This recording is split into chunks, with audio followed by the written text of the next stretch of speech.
Hello hi नमस्कार जय जगन्नाथ मु आशा करुच्ची आपण माने समस्ते भलरे थिबे बहुत भलरे थिबे मजारे थिबे से जहा हेउ आज ना माछ आसी बहुत माछ ता सहित बेसी तो बिहन बा जोड़ा मंजी बा एग माछर एग जोड़ा अनेक गुड़ अच्छी ताकू तो मु भाबुची कि भाजी की बा बरा करिया पई तो बरा करी बहुत रकमर रेसिपी हेई परिबो बरा रे। तो प्रथमे चलो बरा ही करि नबा। तो प्रथमे माछ बिहन को मु हलदी दे आगे धोई देइछि तापर हलदी दे लुण दे आ मसला भी करी रखिछि एकाथर बरा ही करि नबा। तो मसला रे मु अदा रसुण पियाज लंका आ जीरा अल्प ए सब देकी मु मसला ग्राइंड करके तापर सिथरे दे दोछि। तापरे स्वाद अनुसार लुण तो दबा निश्चय आ हमर ये होछि बेसन बेसन देकी करबा। ता ऊपर अल्प मात्रा रे पियाज दे देछि आ धनिया पत्र घरे वर्तमान नाही तो सेति पई मु एथरे व्यवहार करिनी। आपणकर जदि थाए घरे अवेलेबल ताले आपण मध्ये व्यवहार करि पारंते बहुत भलो लागिबो खाइबा पई। तो तापरे आकु एमती आराम से गोळेई नबा चलंतु गोळे की तापरे बरा आकु छाणी दबा। तो पूरा प्लेन करी पूरा बहुत भलो से गोळेई रखिबा। मु तो माछ बिहन कहे किछि मंजी भी कहंती जोटा कि हमर माछर एग को साइड रे केमिति कोन कहंती। तो अल्प आउ अल्प बेसन दे के मु गोळी दोछि पतला ही जाइतला तो टिके सेथि पई। तापरे तेल गरम करि सला परे ताको मु भाजी नउछि बरा करबा पई एमिति पतला पतला आकार रे ये तापरे तो फुली जाउछि ना पुणी तो सेथि पई बेसी मोटा न करी पतला पतला रे मु बराटा करूची।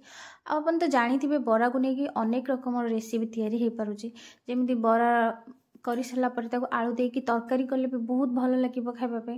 तो एमिति भी सॉस दे टमाटर सॉस दे खाइले तो आहुरी भी भलो लागे मते। तो एमिति इच्छा हेछि तो बरा एते गुडा अछि तो कोन करिबा तो करि नबा घरे समस्ते खाइबा सेति पई मु आजि बरा ही खाली बरा करूची किछि रेसिपी करूनी। तो माछ अछि ना तो तरकारी हे जिवो सेति पई। तो किछि समय पर बरा हमर लेउटी दोछि गोटे साइड हे सला पर आ गोटे साइड लेउटी दोछि।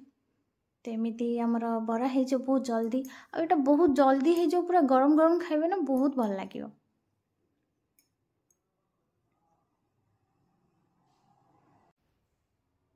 को आपण भात रे रोटी रे खांतु जेमिति भी खांतु खाली भी खांतु बहुत भल लागियो। बरा तो खाली खाइले आउरी भल लागियो।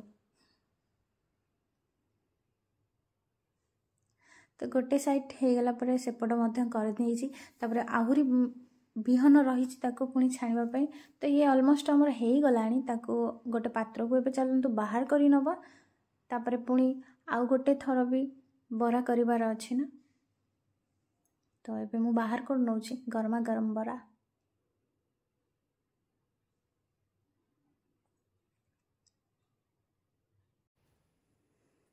तो गोटे थर हे गला पर पुणी थरे बरा करि नउछि आ जहा अवशिष्ट बळीछि बिहन माछर बिहन।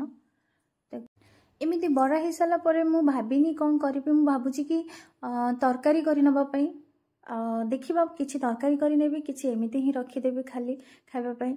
आ आपण माने मु भाबुछि एमिति ही बरा छाणी के खाउथिबे बेसी तेल देकी मोटी टिके अल्प तेल व्यवहार कर फिर भी जेति की परिमाण रे तेल आवश्यक मु ताहा निश्चय व्यवहार करिछि एठी। ता सहित एथिरे या तो बहुत जल्दी हे गला किछि झमेला ही नाही आ पूरा रेडी ही जाइछि बरा मोर। तो एमिति मु आज करी खाइछि मते तो बहुत भल लागिला। आपण मानु केमिति लागिला आपण कहिबे निश्चय।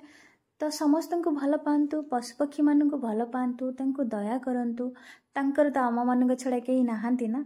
तो सेति पई आम परिवेश सुरक्षित रखंतु परिष्कार रखंतु भल रुहंतु समस्त को खुशी रे रखंतु निजे मध्य खुशी रे रहंतु आ भल भल हेल्थी खाइबा खांतु। एति कहि मु रहउची पुणी देखा हमर गोटे नुआ सुंदर वीडियो रे। मु आशा करूची आपन को भल लागुथिबो जदि भल लागुची ताले लाइक शेयर सब्सक्राइब करंतु मते अप्रिशिएट करंतु आगु को बढ़िबा पई सहाय्य करंतु। रहिली पुणी थरे देखा हबो। जय जगन्नाथ।